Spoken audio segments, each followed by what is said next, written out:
Bonjour chers amis, tout à l'heure quelqu'un m'a contacté sur la messagerie de Lichess et en échangeant un peu, je me suis rendu compte que cette personne ne connaissait pas des fonctionnalités très simples d'analyse de partie, donc je vais vous présenter cela tout à l'heure. D'abord, nous allons commencer avec les problèmes.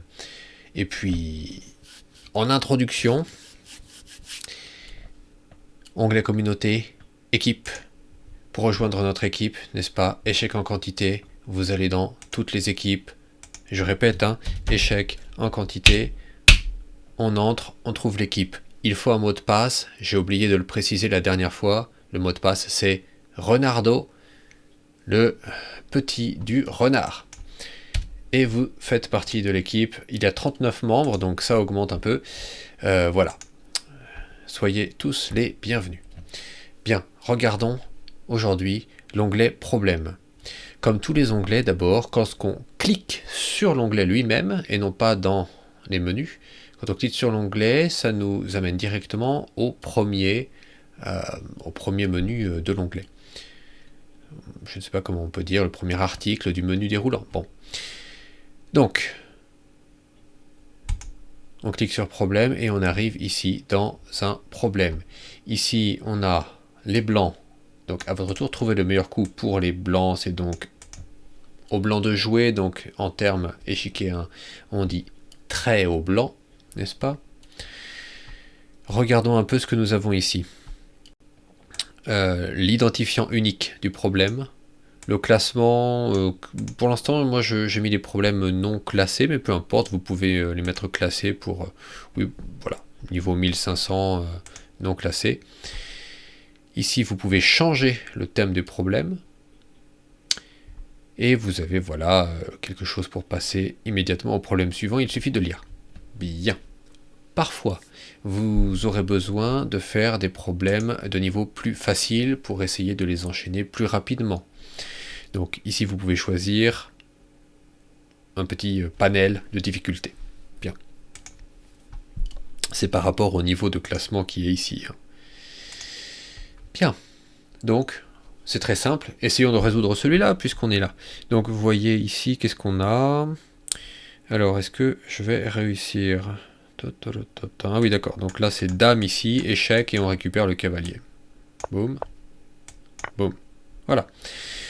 Une fois le problème résolu, succès, vous pouvez passer au problème suivant en cliquant sur le pouce vert pour indiquer que vous avez apprécié ce problème. Mais en réalité, le bouton standard, ce serait continuer l'entraînement. Mais si vous souhaitez, on va dire, soutenir ce problème-là, ou alors au contraire l'enfoncer parce que vous l'avez trouvé peu pertinent, vous pouvez juger ici. Sinon, vous cliquez simplement sur continuer l'entraînement et vous avez le problème suivant. Bien, ça, c'est pour faire des problèmes un par un. Vous allez voir, ça c'est la base. À partir de là, ça commence à devenir beaucoup plus intéressant. Il y a tellement de possibilités. Quand vous avez réalisé beaucoup de problèmes, vous pouvez aller dans le tableau de bord des problèmes et vous aurez ici tout un schéma qui s'affichera avec vos forces et vos faiblesses. C'est très bien fait. Bien. Pour l'instant, pour moi, j'en ai pas fait assez avec ce compte. Vous avez des problèmes par thème. Vous pouvez cliquer ici, donc on est dans problème, vous allez dans tableau de bord, et ensuite, dans tableau de bord, vous choisissez thème des problèmes. Et là, c'est la liberté qui s'offre à vous. Donc dans les phases, les problèmes d'ouverture, de milieu de jeu, de finale, il suffit de lire, il y a énormément de possibilités.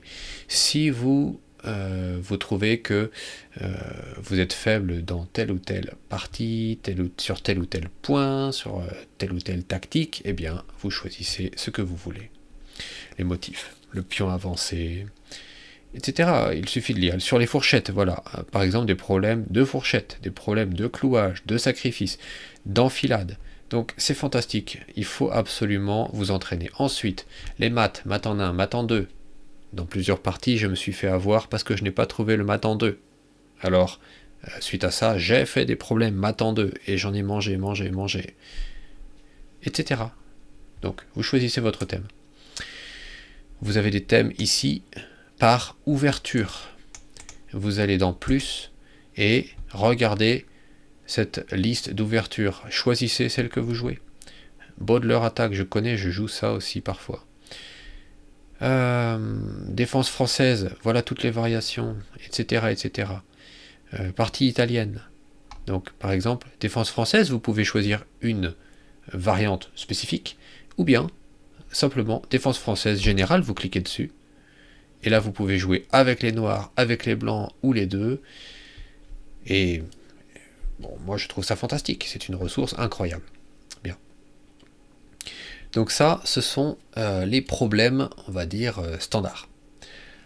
Ensuite, en plus de ça, nous avons le puzzle streak, donc la succession de problèmes à résoudre, et là, la tornade de problèmes. Donc, la tornade de problèmes, puzzle storm, c'est résoudre un maximum de problèmes en un temps imparti. Les problèmes vont en difficulté croissante. Bien.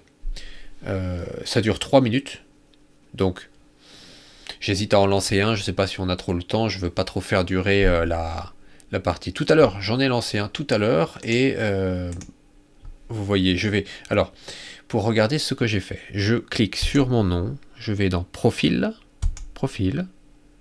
et ici, 24 février, aujourd'hui, a fait un essai, donc j'ai fait un essai de Puzzle Storm, et j'ai fait 31, c'est mon record de tous les temps, j'ai jamais fait plus de 31, donc il faudrait que je m'entraîne, et puis peut-être, en tout cas c'est mon objectif c'est de dépasser les 31, bien.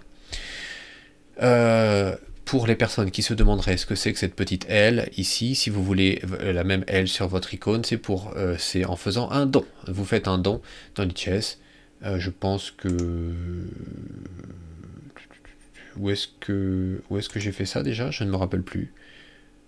Faire un don. Ici, communauté et faire un don. Et j'ai fait un don minime.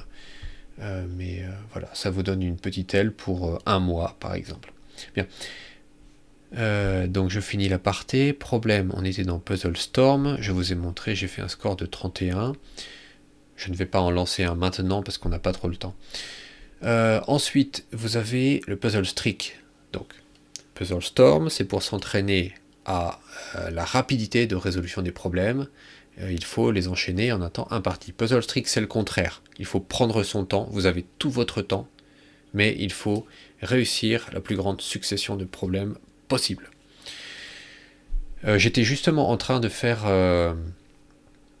une série. L'avantage de ce Puzzle Streak, c'est contrairement au Storm où on ne peut pas quitter au beau milieu, sinon c'est annulé. Le Puzzle Streak, vous pouvez la lancer. Si vous ne trouvez pas, si vous n'avez pas l'esprit à ça, ou je ne sais pas, vous êtes fatigué ou quelque chose vous appelle, vous pouvez complètement quitter le site Lichess et revenir quand vous avez le temps et vous pourrez continuer. Regardez.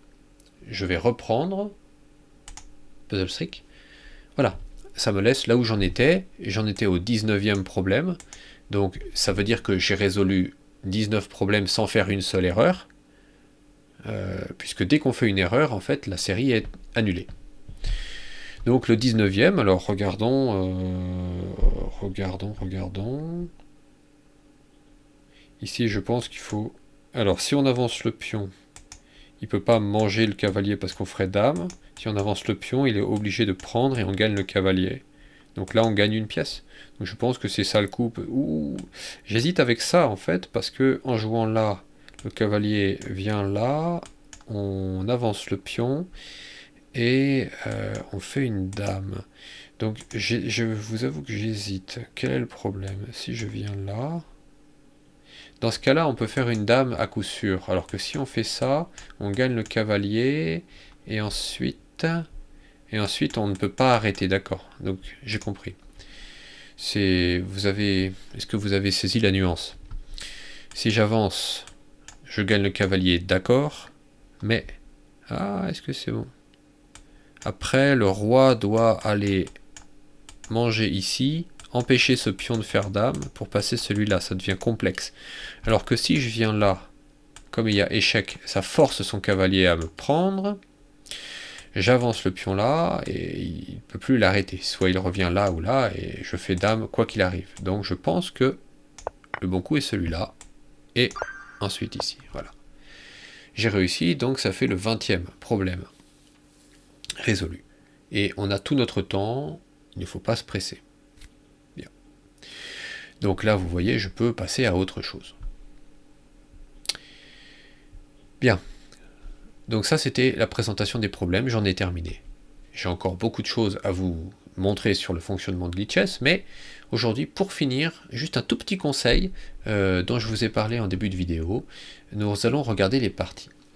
Pour regarder les parties que nous avons déjà jouées, on va sur notre compte, je clique, et on va sur notre profil. Ici, nous avons les différentes catégories, nous avons même les problèmes, les Puzzle Storm, Puzzle Streak. Et ici, on a 14 parties. Voilà mes 14 parties, et on a les catégories, parties importées, défaites, victoires, évaluées, etc. Bien.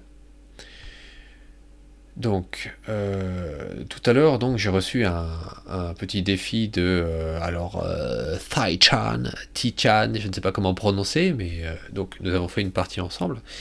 Et à la fin de la partie, voilà l'écran sur lequel nous arrivons. Voilà la fin de la partie. Et vous avez ici soit le petit microscope, ce qui est la même chose que lancer ici l'échiquier d'analyse. Vous cliquez sur l'un ou l'autre et vous arrivez sur l'analyse de cette partie. Vous avez à gauche le salon des spectateurs dans lequel vous pouvez discuter. Ici vous avez en bas à gauche, oui, vous voyez sous la fenêtre de la webcam, vous avez le nom des gens qui sont connectés. Donc si plusieurs personnes regardent cette partie au même moment, ils apparaissent ici et on peut discuter dans le salon des spectateurs. Vous pouvez ici activer l'ordinateur, avoir les meilleurs coups, etc.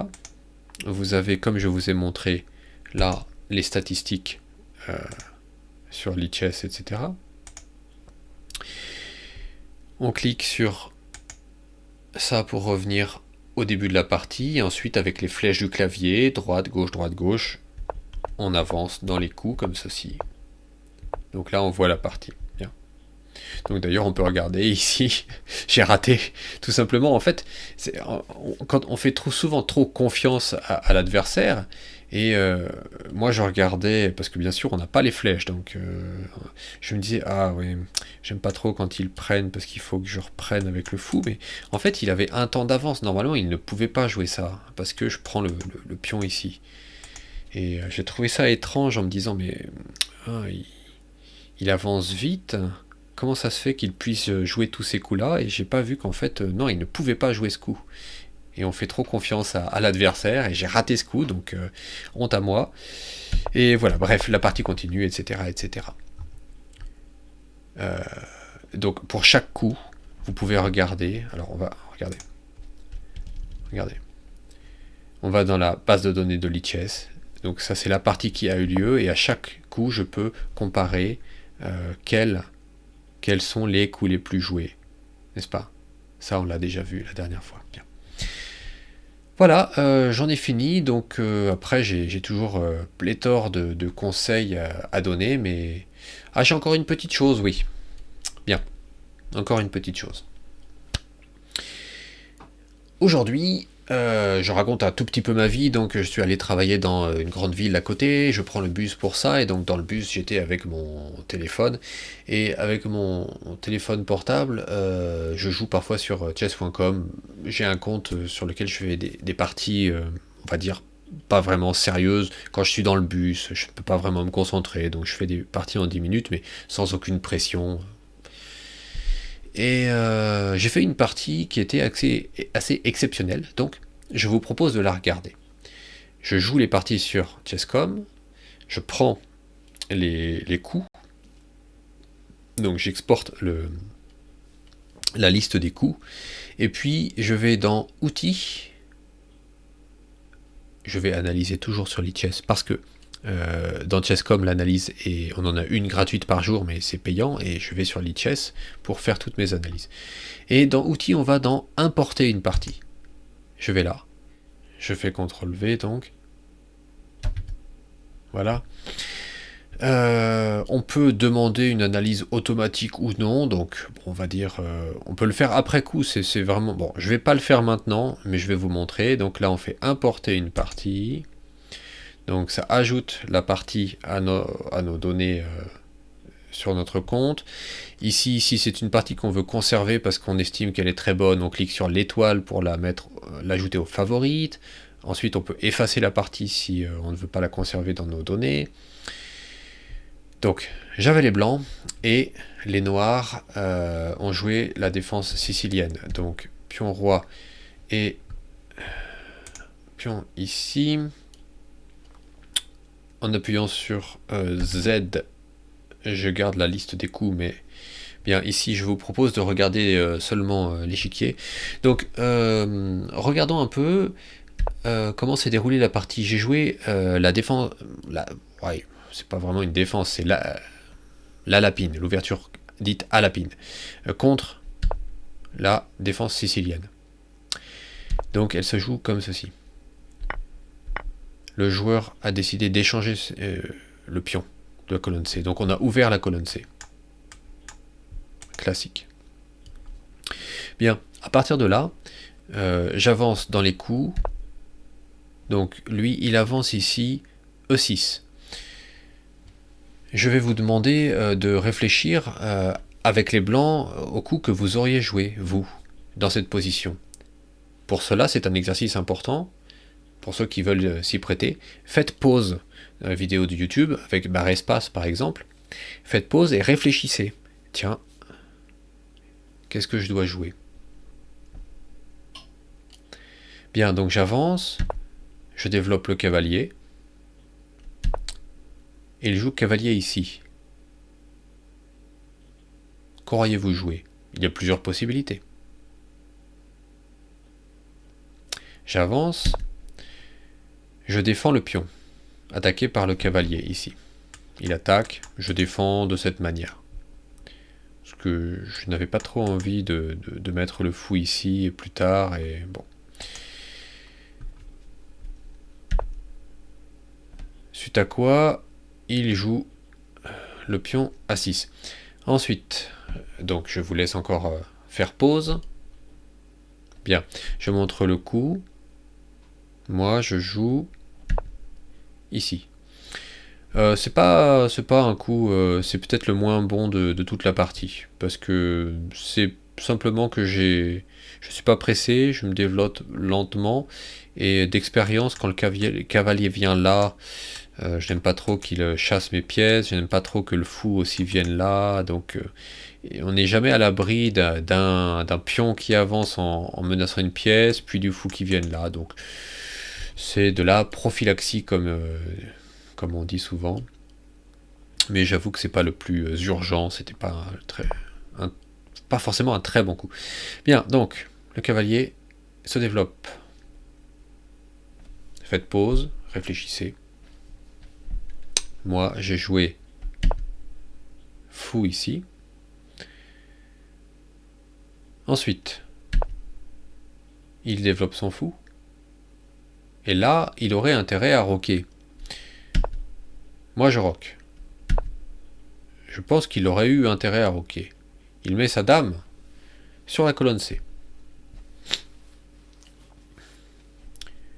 Alors, je développe le cavalier colonne C.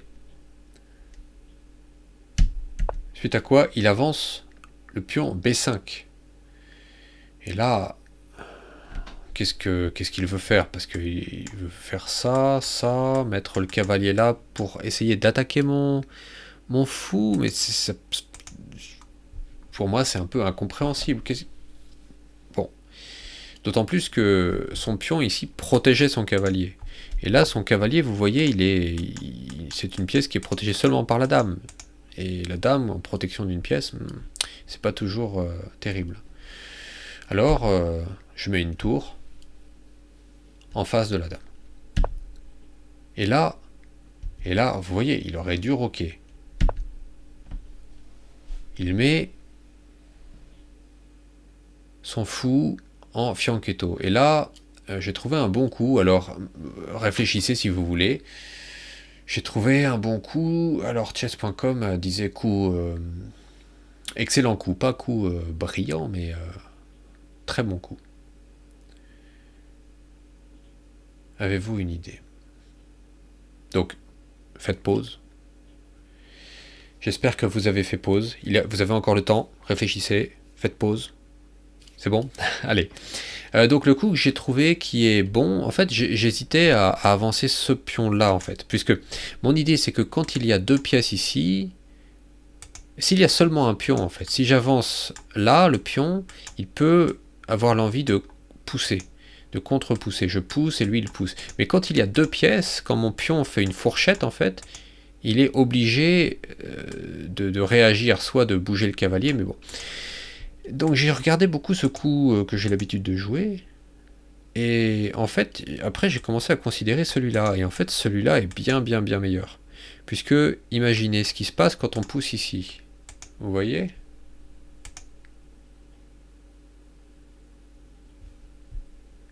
On menace le cavalier. Il doit faire quelque chose. Et si je pousse, qu'il reprend, que je reprends, si il pousse le cavalier, il va avoir un problème avec la tour et la dame en plein milieu. Je pourrais sacrifier mon cavalier pour... enfin, sacrifier. Faire une attaque à la découverte. Donc, je pousse ici. Et s'il veut manger et remanger, là, il va perdre un cavalier. Donc là, il a une grosse pression. Il décide de reculer son cavalier. Il a toujours pas roqué, donc... Et bien là, comme je vous ai dit, vous pouvez réfléchir si vous voulez en faisant pause. J'avance. Attaque à la découverte. Et regardez la beauté de la chose. Il n'a pas cette case qui est attaquée, qui est en tout cas contrôlée par mon fou. S'il vient là, je contre-attaque là, il recule et mon cavalier fait fourchette pour récupérer la qualité, puisqu'après il reprend ici. À minimum. Non, même pas, que je dis n'importe quoi, parce que là je pousse, il a pas ça, puisqu'il perd la dame, donc non. Non. Donc il a pas cette case. Il a pas cette case, parce que après, de toute façon, il est perdu. Après ce coup, il est perdu. Il aurait cette case, mais de toute façon, si je fais après, si je viens là, je fais fourchette. Il pourrait aller là. Et mon adversaire décide d'aller ici. Alors encore une fois, faites pause si vous voulez chercher une idée. Moi, j'ai joué tour là. Et si jamais il prenait de la dame, j'aurais fourchette, je prendrais sur fourchette. Donc il a décidé, lui, de prendre le cavalier, je prends la dame, il déroque son roi pour récupérer la pièce, et j'avance un peu plus vite là, parce que sinon ça va trop s'éterniser malheureusement, même si moi ça me fait plaisir de regarder cette partie, mais... Donc vous voyez, il ne peut pas défendre avec le cavalier puisque le pion reprendrait, donc il a beaucoup de problèmes. Et là, eh bien, échec, tour, et je ne sais pas si vous réalisez, mais ici on a un petit échec et mat, puisque le fou contrôle ses cases, et il n'y a plus qu'à faire échec ici pour faire mat. Donc, lui, je sais pas, il n'a pas trouvé de coups. Je ne sais pas s'il y a vraiment des coups d'ailleurs. On pourrait regarder. Est-ce qu'il a des coups? Ouais. Temps 9, donc il a... Ouais, bien sûr, mettre des pièces devant, perdre toutes tes pièces en gros. perdre toutes ces pièces. Donc il a pris là, et donc j'ai fait mat ici.